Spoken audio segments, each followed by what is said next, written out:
Bonjour Bruno, bonjour Désiré. Bonjour. Bonjour, bonjour. On va démarrer dans 1 minute.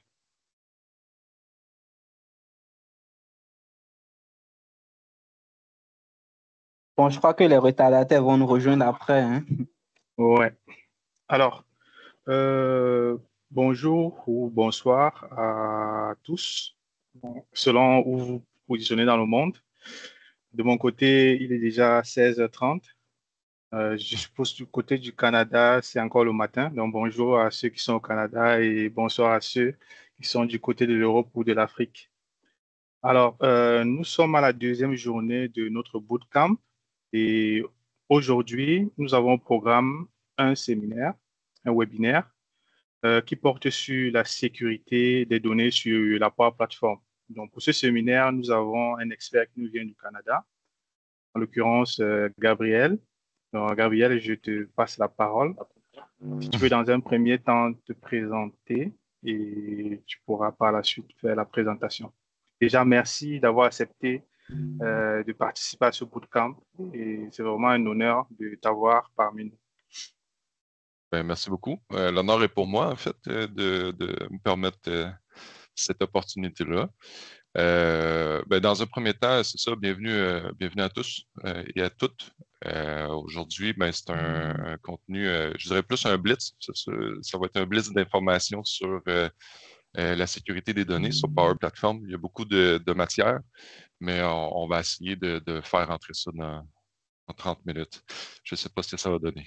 Mais dans un premier temps, écoutez, ma présentation, pour moi, en fait, si je me présente, c'est assez simple. Je suis spécialiste Power Platform. Ça fait maintenant 7 ans environ, peut-être un petit peu plus que 7 ans. Low-code Ninja, c'est dans l'optique de toujours prioriser le low-code. Fait que au niveau de la plateforme, essayer de viser à démocratiser cette plateforme-là pour que les gens puissent l'utiliser, utiliser la boîte à outils d'une façon plus agréable, plus simple, puis de promouvoir le low-code parce que ça apporte beaucoup de systèmes complexes, mais en restant dans l'optique de cette plateforme-là qui vise à rejoindre un plus grand nombre de gens, peut-être être moins axé sur le pro-code. Évidemment, je prends le partage d'idées, de connaissances. Vous allez me voir probablement sur le forum de la communauté pour répondre à des questions. Je crée aussi des articles à travers le site web que vous voyez à l'écran sur trivium365.com, qui est un site en collaboration avec 2 collègues qui touchent la Power Platform, Microsoft 365 et AVD. Donc, à chaque semaine, vous allez avoir des nouveautés sur ces sujets-là. Ceci étant dit, on va passer au vrai contenu, aux choses sérieuses. Sécurité des données dans Power Platform. Je vais essayer de mettre une question en fait de base pour dire comment on prend ce problème-là. La question en tant que telle, c'est comment protéger l'intégrité des données du système, mais sans compromettre notre système en tant que tel, puis leur visibilité non plus. On ne veut pas empêcher tout le monde de venir accéder leur... Il y a quelqu'un qui a un micro ouvert. Je ne sais pas. Je pense que c'est toi, Jacques. Jacques, c'est Jacques qui a le micro ouvert. Couper son micro. Voilà, c'est bon, j'ai coupé son micro. Okay. Oui, c'est bon. Désolé, excusez-moi. Là, il n'y a pas de problème. Puis, je vous invite aussi, je ne l'ai pas dit, là, mais pour la présentation, comme je dis, il y a beaucoup de contenu. Fait que si vous avez des questions, peut-être attendre à la fin. Puis, je vais rester plus longtemps. Ça va me faire plaisir de répondre à vos questions. Juste pour permettre de passer à travers les différents points. Parce que, comme je dis, il y a quand même un bon contenu. Vous allez voir, là, il y a beaucoup moins de démonstrations. Ça va être beaucoup plus sur l'explication des concepts. Puis, évidemment, c'est des idées. Ce n'est peut-être pas nécessairement la façon de faire optimale pour toute situation. Mais le but de la communauté, justement, dans Power Platform, c'est d'apporter plusieurs idées pour ensuite être équipé et de choisir le bon outil pour notre situation. Donc, comment prendre le problème? Protéger l'intégrité des données. Comment est-ce qu'on y va? On va y aller étape par étape dans un ordre qui est quand même important, puisqu'on va passer les différents types du niveau du côté utilisateur jusqu'à l'arrière-plan. Puis les derniers points là, qui sont peut-être un petit peu moins importants là, du côté d'import-export. Automatisation, ben, ça va de soi. Fait en premier lieu, avec quel outil que je vais jongler? Parce qu'évidemment, s'il y a des outils que je n'ai pas accès ou ben, que je n'ai pas de licence, je n'irai pas faire une sécurité sur ces objets-là. Ensuite, si on va du côté de notre système, est-ce qu'on a des applications Dynamics? Est-ce qu'on a du model-driven dans notre application? Si oui, bien évidemment, on va jongler avec des formulaires et des vues, qui va être un peu le front-end de notre application. Excusez. Ensuite, le rôle, pas le rôle, mais la matière la plus importante qui va se trouver à être le rôle de sécurité. Le rôle de sécurité, bien évidemment, nécessité de sécurité des usagers, c'est plus ou moins une question, c'est plus une affirmation. La plupart du temps, on va à 95% du temps sécuriser nos utilisateurs. Est-ce que la version 2.0 du rôle de sécurité, qui va être est-ce que je vais prendre plusieurs emplacements en considération? À ça, on ajoute un cloisonnement de données. Qu'est-ce qu'on veut dire? C'est, exemple, si dans notre système, on doit agir avec plusieurs pays, plusieurs villes, plusieurs bureaux, plusieurs divisions. Bien évidemment, il faut prendre ce point-là en considération. Va suivre ensuite le côté automatisation, c'est-à-dire que qui va exécuter les automatisations. Quand on fait des processus qui vont rouler en arrière-plan, mais c'est pas une magie qui se passe, il y a un compte qui va exécuter cette automatisation-là, qui va être très souvent rattaché sur nos rôles de sécurité, mais il faut quand même également intégrer cette partie-là dans notre prise de solution. La sécurité, bien, évidemment, c'est pratique, mais une journalisation vient toujours ajouter un gros bénéfice sur notre sécurité. Pourquoi? Parce qu'on va se tenir au courant. Parfois, on va mettre de la sécurité, mais on ne sait pas si elle fonctionne ou si elle ne fonctionne pas. En fait, très souvent, on va savoir si elle ne fonctionne pas parce qu'on va être averti d'erreurs de processus qui échouent. Mais quand elle fonctionne, on n'a pas de message. Est-ce qu'elle fonctionne vraiment ou notre sécurité est juste inactive à certains moments, puis n'offre aucune sécurité, mais si on n'a pas d'audit, si on n'a pas de journalisation, on ne le saura jamais. La vérité, je veux dire. Et finalement, bien évidemment, la gérer de la sortie et l'entrée des données. L'import-export, ça va de soi, c'est un petit point à la fin, si on a le temps là, de voir, qui n'est pas très compliqué. Premier temps, les licences. Avec quoi qu'on va jongler? Ben, c'est simple. Hein? On a des licences Power Apps, on a des licences Power Automate et on a des licences pour les modules de Dynamics 365. Est-ce que notre système fait partie d'un environnement qui va être... il y a des entreprises parfois qui ont accès à des licences Microsoft plus grandes. Je parle de E3, de E5. Je ne parlerai pas des F parce qu'elles sont beaucoup moins permissives, là, mais vous comprenez, il y a plusieurs types de licences. Ces licences-là nous donnent accès à certains éléments. Si on regarde là, sommairement ici, là, si on a des licences et qu'on a un système qui va jouer sur les automatisations principalement, mais évidemment, le côté applicatif va être moins présent. Le côté, comme je disais tantôt, est-ce qu'on a des applications model-driven? Bien, évidemment, si on a juste une application Canva dans notre système, on va éliminer cette partie-là. Donc, c'est le côté licence qui va venir jouer un point qui donne une couche importante à notre sécurité pour dire, OK, qu'est-ce qu'on va sécuriser exactement? Si on va, là, on a sauté une étape, là, mais dans ma présentation, ce point-là est moins important. Si on va du côté du formulaire et des vues, évidemment, est-ce qu'on a une présence de Dynamics? C'est des éléments du CRM, pour ceux qui le connaissent. Ceux qui ne le connaissent pas, ben c'est dans la Power Platform, on a les applications pilotées par modèle, les modèles Driven App, qui se trouvent à être un CRM qui va fonctionner selon des formulaires et des vues. C'est la partie front-end, si on peut dire, là, parce que tout ça est rattaché sur une base de données, très souvent le Dataverse, qui va venir afficher et permettre la prise de valeur pour intégrer dans notre base de données. Et à ça s'ajoutent les règles d'entreprise, qu'on peut voir comme des règles d'affaires.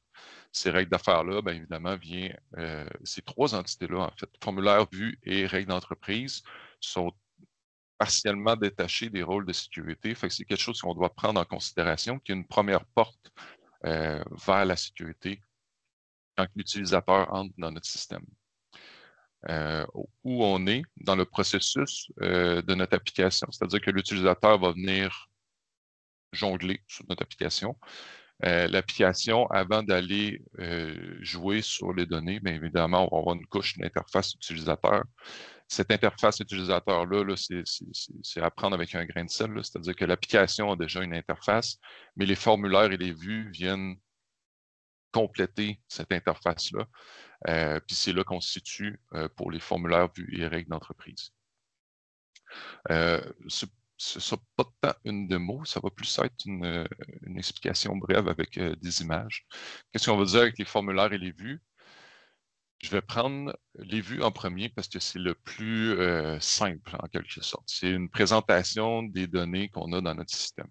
Donc, qu'est-ce que c'est? Ici, déjà là, on peut configurer nos vues qui vont être accessibles ou pas par un rôle de sécurité précis, mais qui vont venir afficher des données à l'utilisateur. En fait, déjà là, c'est un peu une couverture, c'est-à-dire qu'on va présenter les données qu'on veut afficher. Évidemment, on ne présentera pas les données qu'on veut garder cachées ou hors de notre système. L'utilisateur, lui, va pouvoir également créer ses propres vues. C'est-à-dire qu'une personne peut dire non, je ne veux pas ce champ-là, je veux retirer, par exemple, le champ name, puis on va venir l'appliquer, puis ensuite, va pouvoir faire un enregistrement de cette vue-là. On va pouvoir également la partager, cette vue-là. C'est une sécurité supplémentaire, si on peut dire, c'est qu'il va pouvoir voir, on va pouvoir montrer les données qu'on veut afficher, puis l'utilisateur va pouvoir faire sa propre gestion aussi du côté des vues. Si on rentre au niveau du formulaire, évidemment, le formulaire, là, on parlait d'affichage de données. Là, on parle plus de saisie de données. Les saisies de données, c'est des formulaires qu'on va venir configurer en entièreté avec du ProCode, si on veut, pour venir ajouter une couche supplémentaire. Idéalement, de rester avec les composantes du système, mais c'est des données qu'on va avoir obligatoires, des champs normaux. Tout est typé. Fait que déjà là aussi, c'est une certaine couche de sécurité au niveau de nos données. On a des champs aussi en lecture seule. Ça veut dire quoi? Ça veut dire qu'un champ standard va pouvoir être modifié. Si on tombe dans la lecture seule, on ne pourra pas modifier ce champ-là. Mais on veut afficher la donnée. Si on va en arrière-plan aussi, le formulaire semble arrêter là, ce qui n'est pas le cas, puisque dans notre formulaire aussi, on peut masquer des sections. On peut masquer des sections, des champs. On peut les rendre aussi interactive avec la saisie d'un autre champ. Mais si on le voit, là, il y a une section qui est présente également sur mon formulaire, mais elle est cachée parce que ce n'est pas des informations que je veux présenter à mon utilisateur. Pourquoi est-ce qu'on les cacherait alors qu'on pourrait tout simplement les retirer? C'est que parfois, sur certains processus, ou même si on ajoute justement du JavaScript, par exemple, pour venir faire des opérations, bien, ces informations-là doivent être présentes sur notre formulaire. Ils doivent être présentes, mais si on ne veut pas les montrer à l'utilisateur, bien, on vient les masquer. Dans un autre ordre d'idée aussi, c'est si on a des règles d'entreprise qui disent, bien, écoute, quand l'opération est finale, je veux afficher une section, je veux afficher un champ, bien, à la base, il doit être masqué. Et à ça, on vient ajouter, puis là, je vais retourner à ma présentation.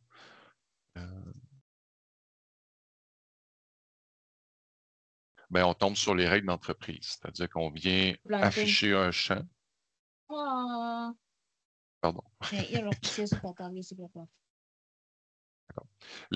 On vient afficher ou on vient barrer ou masquer des champs selon une activité précise. Les règles d'entreprise, comme je disais, c'est une règle d'affaires. C'est-à-dire que si je viens, par exemple, saisir une date de publication, bien, je viens afficher un champ pour décrire qu'est-ce que c'est ma publication. Ou vice-versa, si on n'a pas de date de publication, bien, on vient masquer ce champ-là. On peut masquer, on peut afficher des messages d'erreur, définir des valeurs dans un champ, pas dynamiquement, fait que ça a une certaine limite, mais quand même, on peut faire plusieurs opérations avec les règles d'entreprise sans toucher à nos rôles de sécurité. Puis, ça va affecter soit notre entité directement ou des formulaires précis ou l'entièreté des formulaires.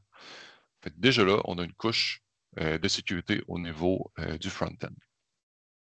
Deuxième temps, évidemment, c'est la partie la plus crucial, je dirais, de la sécurité des données. Est-ce qu'on doit sécuriser les usagers? Ben, je pense que poser la question, c'est d'y répondre.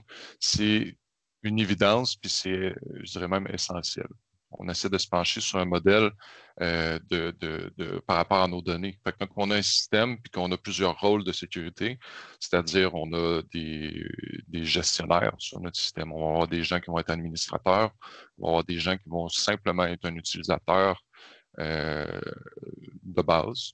On peut avoir des agents spéciaux aussi sur notre système. Fait que tous ces rôles-là vont avoir des accès différents. C'est à ce niveau-là qu'on va venir dire toi, tu as des privilèges sur certaines tables, toi, tu ne peux pas les voir, toi, tu peux les modifier, tu peux les supprimer, etc. Puis pour ça, en fait, j'ai fait une petite analogie. Est-ce qu'elle est bonne? Est-ce qu'elle est mauvaise? Je ne sais pas. Je vous laisse deviner. Mais c'est une analogie juste pour représenter qu'est-ce que c'est la donnée en tant que telle. Parce que le rôle de sécurité, c'est parfait si on parle de ça. Le concept de rôle de sécurité, c'est un concept traditionnel sur toutes les applications d'entreprise. Mais comment est-ce qu'elle fonctionne en arrière-plan? Il y a des champs cruciaux sur nos enregistrements qui vont être régis par le rôle de sécurité. Si on prend l'analogie, c'est simple. Moi, j'ai un voisin. Mon voisin s'appelle Ricky. Ricky, lui, collectionne des montres. Il y a une Rolex dans sa collection, puis il la garde à sa maison. Qu'est-ce que ça veut dire? Ça veut dire que tu as un enregistrement de montre. Fait qu'il y a une montre avec des valeurs, avec des caractéristiques. On a un propriétaire qui est Ricky, puis on a une division qui se trouve à être la maison de Ricky. Hein, chez lui, Ricky il peut faire un peu ce qu'il veut. C'est-à-dire qu'il y a un rôle, si on peut dire, de sécurité qui agit sur sa division à lui. Puis, en ce moment, c'est un administrateur système. Donc, si on fait l'équivalent du côté de Dataverse, ben, on a l'enregistrement avec des caractéristiques. Et si on a un suivi budgétaire, j'aurais peut-être dû prendre une image d'un enregistrement de montre, ça a été moins compliqué. Mais on a l'enregistrement qui contient plusieurs caractéristiques. On a un propriétaire d'enregistrement. Puis, on a une division aussi, un emplacement à cet enregistrement-là. C'est exactement la même chose que ce qu'on avait dans l'image qui était juste avant. Un enregistrement propriétaire, une division. Et à ça vient s'ajouter un rôle qu'on va expliquer par la suite. Le schéma du rôle de sécurité, qu'est-ce que c'est? Ben là, on a notre propriétaire ici, qui est à droite, qui peut être un utilisateur, mais qui peut être aussi une équipe. Puis, on a une division que notre enregistrement fait partie, mais le propriétaire a également une division. Ce qui fait que le propriétaire qui a un rôle de sécurité, qui a également une division, ben, le tout va être dirigé. Fait qu'on comprend que la division devient un peu cruciale dans ce cas-là.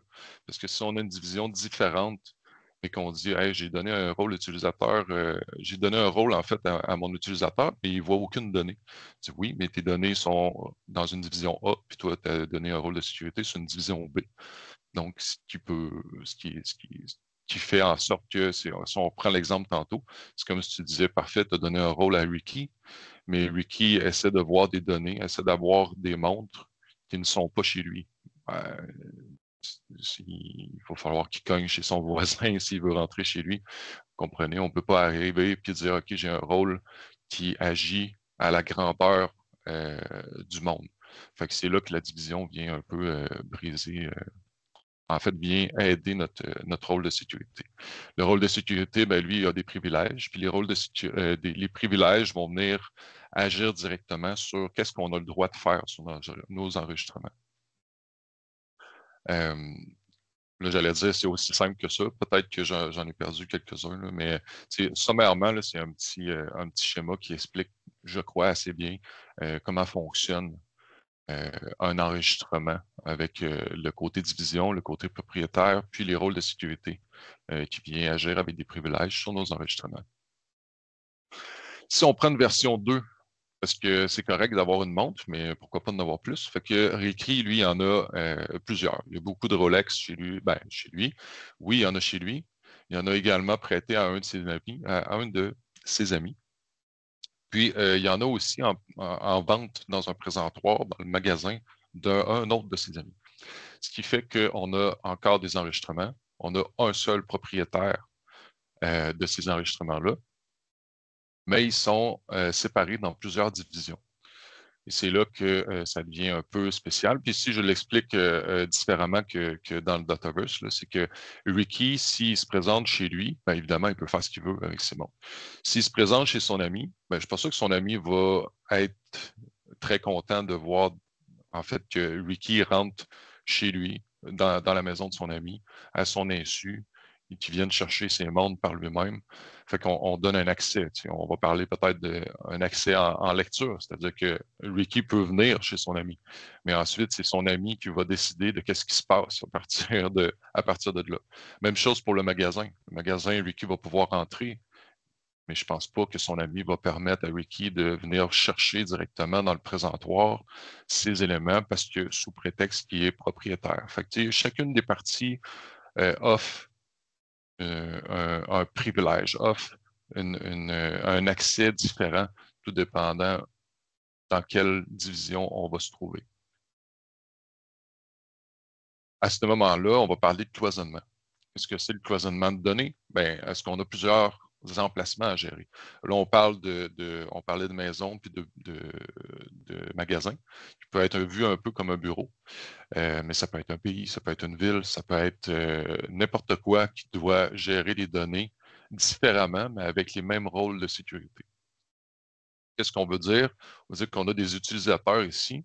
Ici, on dit je veux que mes utilisateurs aient accès aux données Y, mais je ne veux pas qu'ils aient accès aux données X parce qu'ils ont le même rôle de sécurité, le rôle Z. En tant que tel, on ne créera pas des rôles différents parce qu'on a plusieurs données dans des emplacements différents. On va prendre les mêmes rôles de sécurité, mais les rôles de sécurité vont agir différemment sur la division B de la division A. Bien, le cloisonnement vient comme cloisonner, vient mettre un mur en quelque sorte entre ces données-là. Et on va pouvoir dire, OK, parfait, il y a un rôle de sécurité, mais il va agir simplement sur cette division-là. Donc, on agit sur la division souhaitée, ce qui fait que même si un utilisateur X a un rôle précis, si les données ici n'ont pas la même division que son rôle qu'on a attitré à la personne, il n'y aura pas accès, mais va avoir accès à la division qu'on a traitée au niveau du rôle de sécurité. C'est le concept un peu du cloisonnement. Il y a une idée en arrière-plan, quand on tombe dans des idées plus complexes comme ça, c'est d'agir avec des équipes plutôt que d'agir avec un rôle directement sur l'utilisateur. Qu'est-ce que ça veut dire? C'est qu'on va avoir, par exemple, plusieurs divisions, qui sont toutes les données là, sont séparées dans plusieurs divisions. Quand on veut gérer ça d'une façon efficace, on va venir appliquer des équipes. Donc, on a une équipe C, par exemple, puis on va y attitrer un rôle de, je sais pas moi, agent de système, par exemple. L'agent de système va avoir des privilèges très précis sur les données. Il va pouvoir lire certaines données, il va en modifier quelques-unes. Sur d'autres, il n'y aura pas accès. Sur d'autres, il va pouvoir les lire simplement, etc. Lui, il va pouvoir, c'est ça, on applique le rôle sur une équipe, puis ensuite, on ajoute les utilisateurs dans ces équipes-là. Ce qui fait que l'utilisateur en tant que tel n'aura jamais de rôle. Il va hériter des rôles que l'équipe a lorsqu'il est dans une équipe. Donc, ça devient plus facile à gérer, ça devient aussi efficace au niveau de la gestion de cette sécurité-là. Ce qui fait qu'on peut avoir un rôle. Ici, j'ai mis le rôle F. Là, excusez les lettres. C'est plus facile, je pense, que d'écrire des gros rôles très précis. Là. Mais on a le rôle F qui se retrouve à deux endroits, mais pour deux divisions différentes. Un rôle peut avoir plusieurs divisions. Au sens que, en fait, c'est pas vrai. Un rôle ne peut pas avoir plusieurs divisions. Un rôle est un enregistrement selon une configuration de rôle qu'on a en arrière-plan. Fait que le rôle F ici, c'est un enregistrement d'un rôle de sécurité. L'enregistrement de rôle de sécurité est affecté par une division, mais ce même rôle-là peut avoir un autre enregistrement qui est affecté par une autre division que celle qu'on avait là. Fait que la division A, la division C. Puis, on peut affecter plusieurs rôles sur une équipe, au même titre qu'on peut affecter plusieurs rôles sur un utilisateur. Ce qui fait en sorte qu'on a plusieurs enregistrements de rôles sur une équipe ou un utilisateur qui va venir agir ensuite sur les données. Puis la personne va pouvoir voir exactement les données qu'il est censé voir ou modifier les données qu'il est censé voir. Ceci étant dit, on tombe du côté de l'automatisation. L'automatisation, pour ceux qui les connaissent, là, sinon il y a des petites images ici qui représentent. On a une historique assez sommaire sur l'exécution qu'on a de l'automatisation, puis une série d'actions qui va venir créer un processus, puis qui va agir sur les données dans un contexte précis. Ça, c'est géré en quelque sorte avec une sécurité que le système nous offre déjà d'emblée. Parce que les connecteurs qu'on a dans le système, il faut avoir un accès, il faut avoir des droits, une licence, il y en a qui sont payants, etc. Il y a beaucoup de contextes différents. Évidemment, si on essaie de prendre, par exemple, un connecteur qui est branché directement sur Power BI, mais qu'on n'a aucune licence au niveau de Power BI, vous pourrez mettre la sécurité que vous voudrez, vous n'aurez jamais accès à ce qui va sortir de ce connecteur-là. Donc, en quelque sorte, on est déjà pris dans cette sécurité-là, puis tant mieux, parce que ça évite justement de faire la gestion par rapport à tout ça. Dans le temps, on parlait beaucoup d'API, mais plutôt que de se mettre des sécurités, la sécurité est déjà offerte au niveau des connecteurs qu'on a dans le système, au niveau de la plateforme.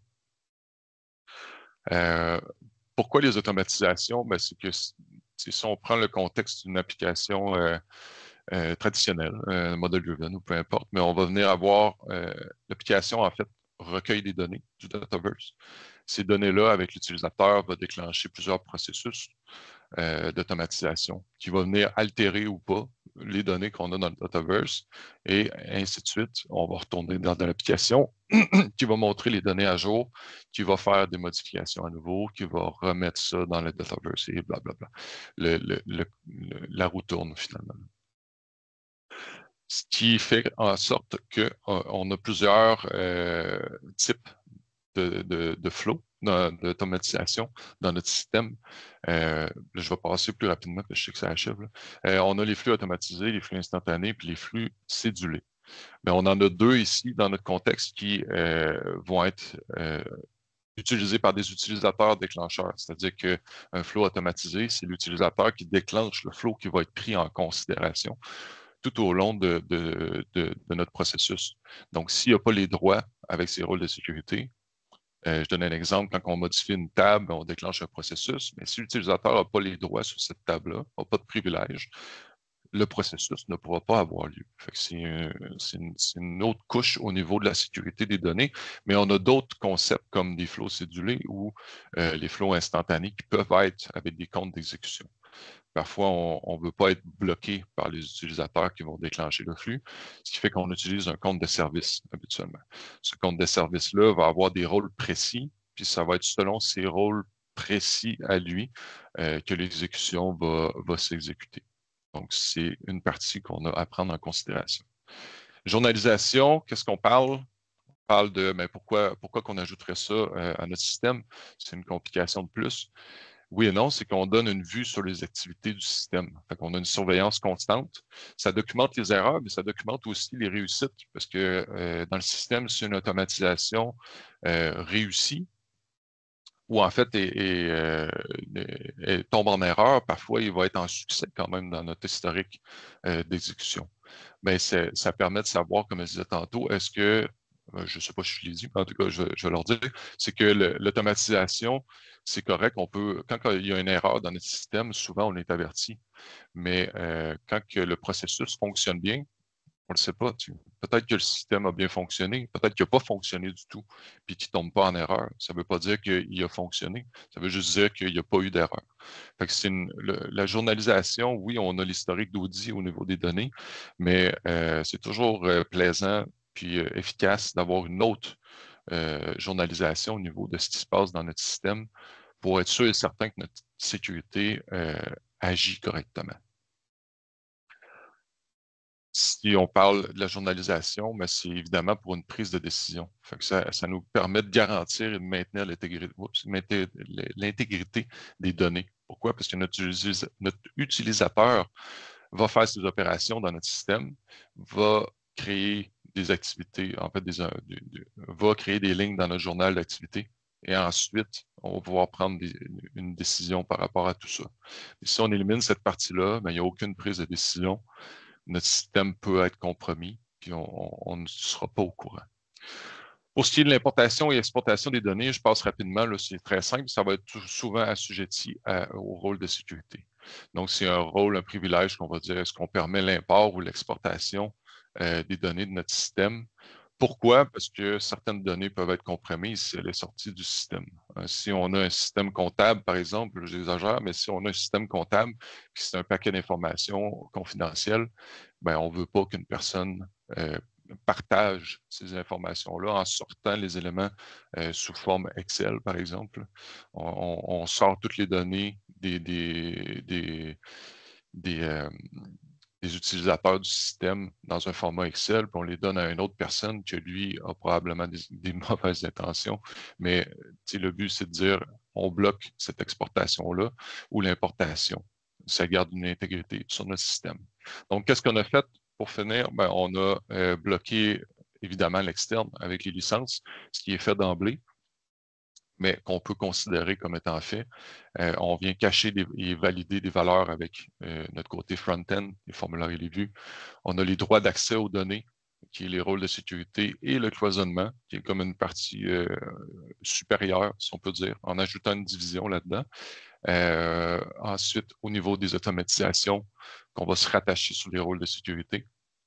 Puis un audit qui va venir compléter notre sécurité en disant est-ce que ça se passe bien ou est-ce que ça se passe mal ou qu'est-ce qui s'est passé tout simplement. Parfois, on veut tracer ces événements-là. Puis, on bloque l'exportation pour éviter d'avoir nos données qui sont compromises.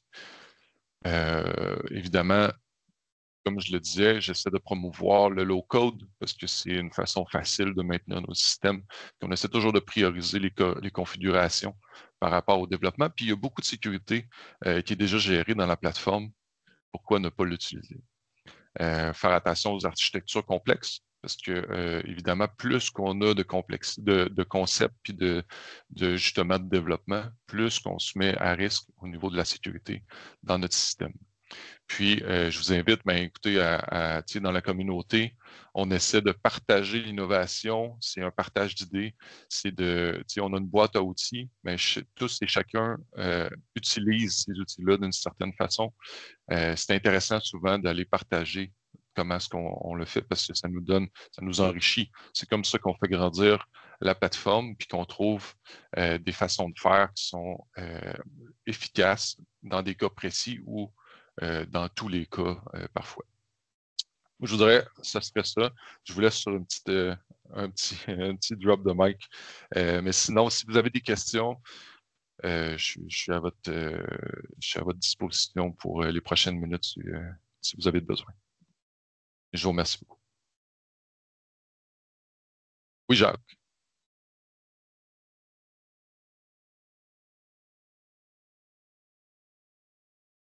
Allô, Jacques, tu avais une question?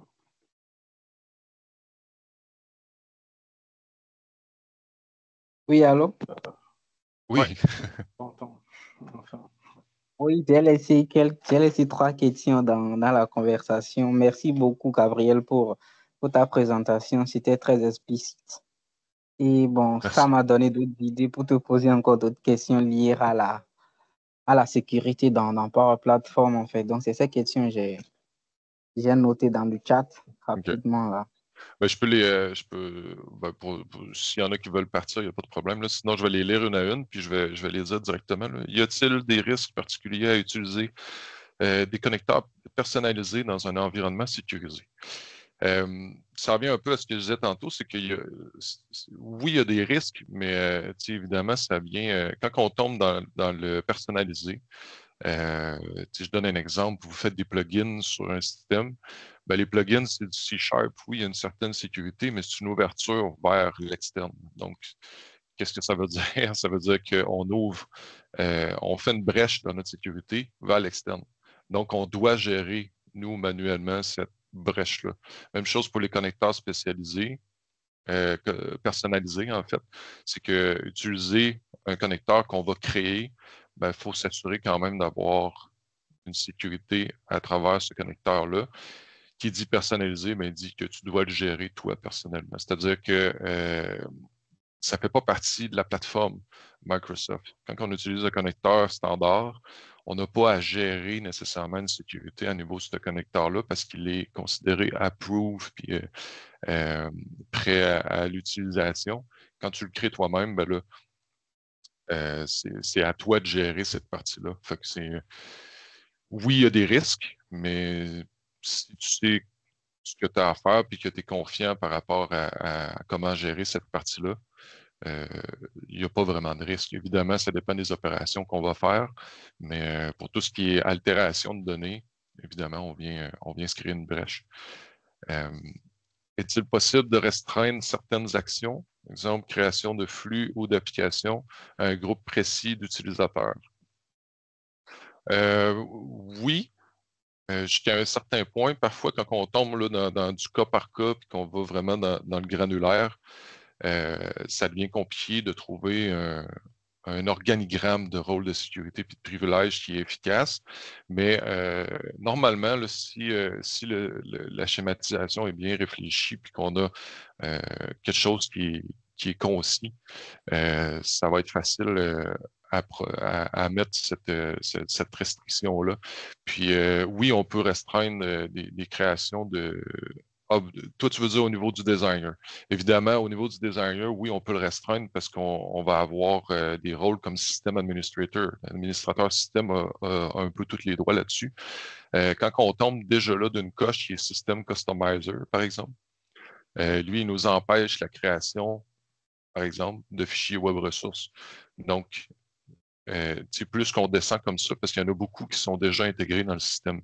Tous ces rôles-là ont des précisions au niveau de toutes les particularités qu'on a dans le système. Fait qu'il y a des composantes qui ne pourront pas être atteintes par des rôles très précis. C'est comme ça qu'on vient dire, ben écoute, une personne qui va venir agir dans mon système ne sera pas administrateur système ou ne sera pas un système customizer. On va plutôt lui donner le titre de intégrateur d'application, par exemple, qui va être très restreint au niveau de ce qu'il va pouvoir faire dans la plateforme. Puis c'est comme ça qu'on va venir se créer des groupes, par exemple, de développeurs ou d'intégrateurs, ou parfois les analystes qu'on dit, ben écoute, tu vas pouvoir aller dedans, tu vas regarder ce que tu veux, mais je ne veux pas que tu fasses rien, je ne veux pas que tu altères le système. Donc, avec ces rôles-là, on va venir faire une certaine partition de qui va pouvoir faire quoi dans notre système. Donc, oui, ça se peut. Quelles sont les meilleures pratiques pour auditer les accès et les activités des utilisateurs? Il y en a une. Déjà, il y a un gros morceau qui est disponible dans la plateforme qui va être l'historique d'audit. Quand on crée des tables, cet audit-là est disponible en cochant une case, tout simplement. Puis de dire, ben, écoute, on permet d'avoir un historique sur notre table. Souvent, ce que je suggère, c'est que quand on a des gros systèmes, quand on a des petits systèmes, c'est tel que tel, on peut s'arranger avec cet historique d'audit-là, tout simplement. Quand on tombe sur des gros systèmes, c'est très, très utile de se créer nous-mêmes un audit puis un historique sur quand on a des activités qui vont toucher plusieurs entités ensemble. L'historique d'audit va permettre de représenter qu'est-ce qui se passe sur une entité, mais quand on a des processus qui vont toucher beaucoup d'entités, ben là, l'historique d'audit devient un peu difficile à gérer. C'est là qu'on dit, OK, mais pourquoi ne pas se créer tout simplement des tables d'historique ou un processus qui va gérer notre audit selon ce qu'on veut, avec une meilleure précision. Comme ça, après ça, quand on va aller étudier qu'est-ce qui s'est passé dans le système, ça va être beaucoup plus simple. Même chose pour le niveau des automatisations. L'automatisation, comme je disais tantôt, on a un certain historique quand on tombe sur un flow.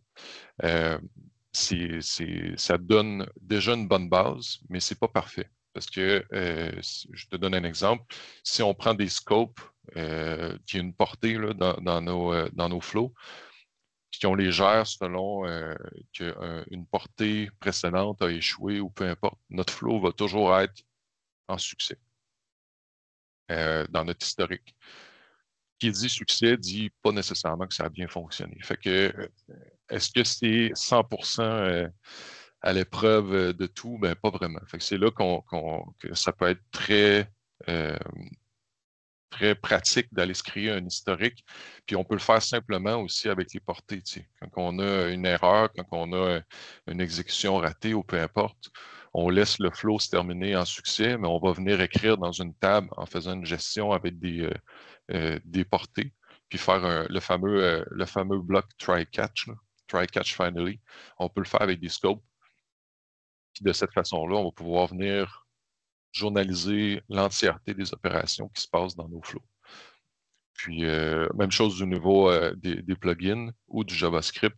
On va se faire des blocs try-catch tout simplement. Puis, on va venir écrire dans des tables où on va venir faire une journalisation externe aussi. On peut faire une journalisation qui va être écrite ailleurs que dans le Dataverse. Pour garder un suivi très, très serré sur ce qui se passe dans l'entièreté de notre système.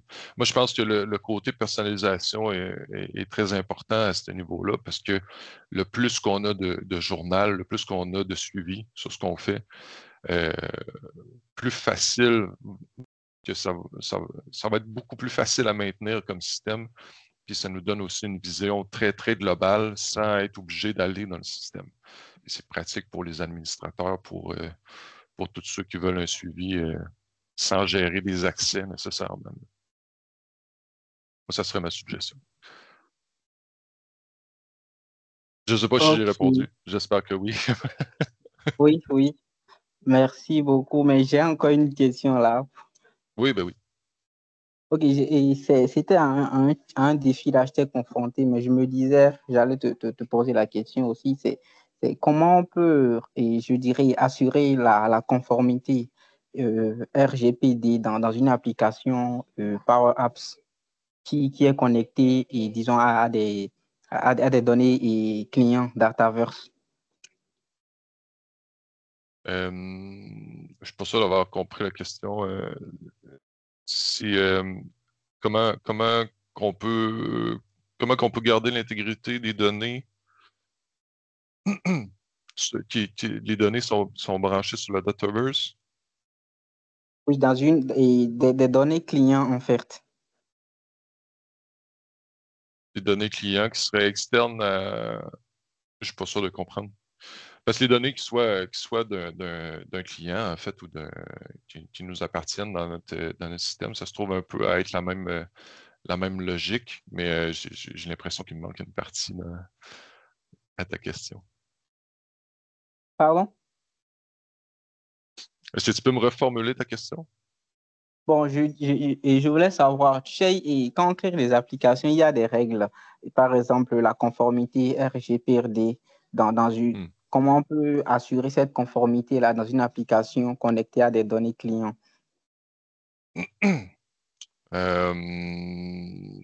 Cette partie-là est c'est plus complexe parce que je crois que tu vas être obligé de faire intervenir là, si j'ai bien compris, là, le RGPD, c'est ça, qui est des règles ou des lois, tout dépendant où est-ce que tu es. Si on en a ici, par exemple, au Canada, là, des règles très précises sur la protection des données. Est-ce que c'est ça que tu parlais? Oui, exactement, OK. un exemple typique comme ça.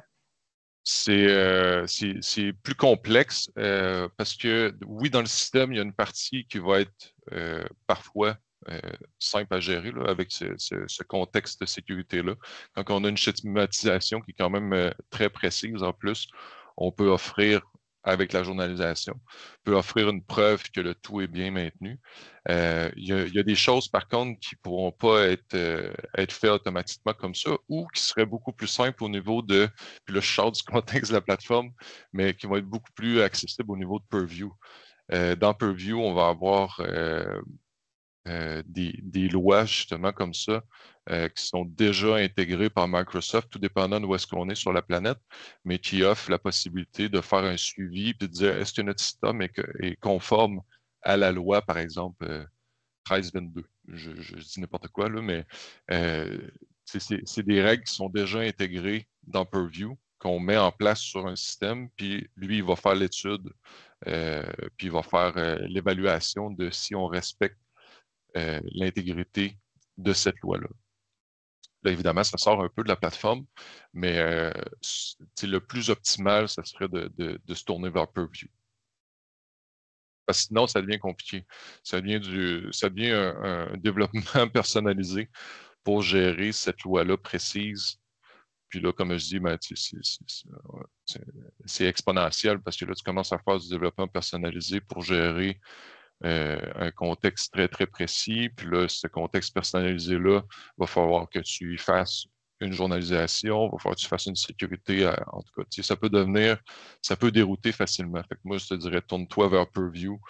Puis pour des contextes comme ça va être beaucoup plus optimal. Ok, d'accord. Je crois que c'est compris de mon côté, en fait. Merci beaucoup. Je crois que jusque-là, je n'ai Ça me plus fait d'autres plaisir. questions. Peut-être qu'il y a d'autres questions qui reviennent. Si, bon, tiens, encore là, je peux te les poser. Ouais, Donc ben là, oui, il n'y je a pas de peux problème. donner la permission à d'autres personnes de continuer. Une autre, c'est Dorian, je pense. Oui, Dorian, tu as une question? Yes. Alors, merci beaucoup, Gabriel, pour ta présentation. Vraiment, c'est un sujet très, très, très intéressant. Mais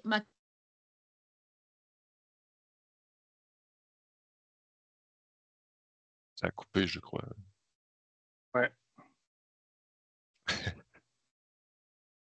question, quand on a un projet, oh, désolé, je suis dans une zone où ma connexion a coulé, mais j'espère que vous m'entendez quand même. Oui, là, c'est Maintenant, oui. mieux.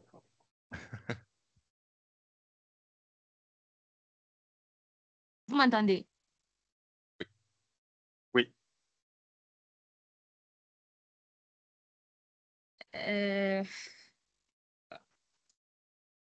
Ah ben, on t'entend là, mais tout ce que tu Ouais, as dit je crois que avant, on c'est ne l'a pas mieux. entendu.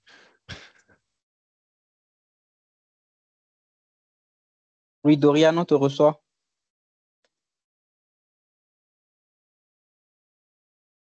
Ok.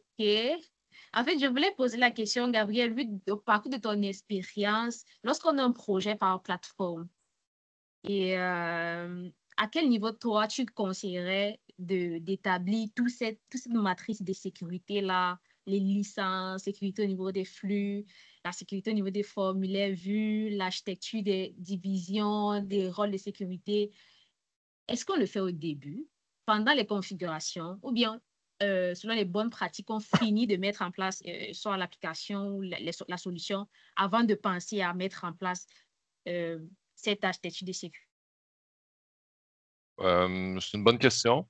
Je crois que la Power Platform, ce qui est différent d'un développement traditionnel, c'est qu'on euh, évidemment, les différentes parties vont agir. Tu sais, on le sait, là, le côté analyse puis le côté développement est très, très est étroitement lié comparativement à ce qu'on aurait dans un développement traditionnel. Puis je pense que la sécurité, évidemment, je pense que 80% de cette sécurité-là peut être établie avant de ne serait-ce créer un composant. C'est-à-dire qu'on vient mettre en place, souvent on comprend déjà le besoin. On sait déjà qu'il y a une liste d'utilisateurs précise avec des besoins précis.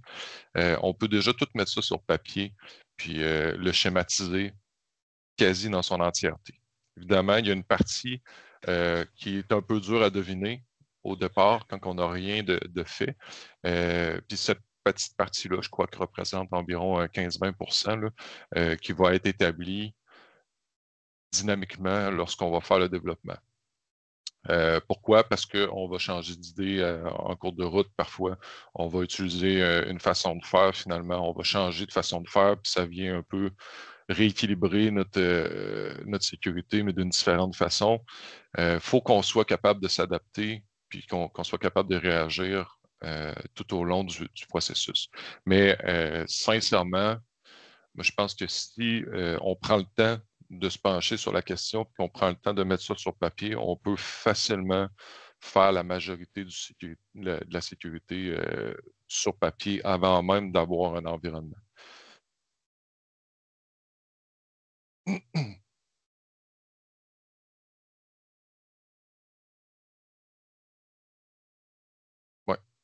Comme Cédric dit, il y a toujours une partie qui va rester au niveau des développeurs. Je pense quand même que c'est ça. Si on le crée avant et qu'on se fait un schéma, oui, il y a une partie qu'on ne pourra pas gérer au départ, mais je pense que, comme je dis, il y a un 80% facile qu'on peut déjà préétablir par un architecte ou peu importe, quelqu'un qui va connaître le besoin puis qui va savoir exactement où est-ce qu'on s'en va. Puis le reste, oui, les développeurs vont venir bonifier ce modèle-là. Moi, je pense que souvent, ce qui est négligé, c'est de dire, OK, on en a mis un par papier. Tout au long du développement, les développeurs vont faire des altérations, on va changer de direction, tout ça. Puis je pense que l'erreur fatale, c'est de dire, on n'écrit pas, on ne vient pas schématiser cette modification-là. C'est là, je pense qu'on s'y perd, puis qu'après un an et demi dans un projet, on fait comme, ah ouais, c'est vrai, on avait fait ça, me semble, je pense, il y a 6 mois, puis ah oui, mais OK, puis, la personne qui l'a fait, ben, n'est plus là avec nous, fait qu'on le sait plus. Fait que, je pense que c'est important de toujours garder ce schéma-là, puis de le maintenir à jour. Puis c'est la partie qui est plate à faire, mais qui doit être faite. D'accord. Ok, je comprends. Merci. S'il n'y a pas d'autres questions, merci beaucoup de votre écoute. Puis, plaisir de se recroiser. Ouais, tout disons merci, Gabriel, et merci également à tous ceux qui ont pris de leur temps pour participer à cette session. Donc, il y a des prochaines sessions qui arrivent. Nous serons ravis de vous avoir nombreux. Merci encore à tous et bonne fin de journée. Merci, Merci Gabriel. à tous. Bon dimanche. Merci. Merci, bonne journée. Bonne journée.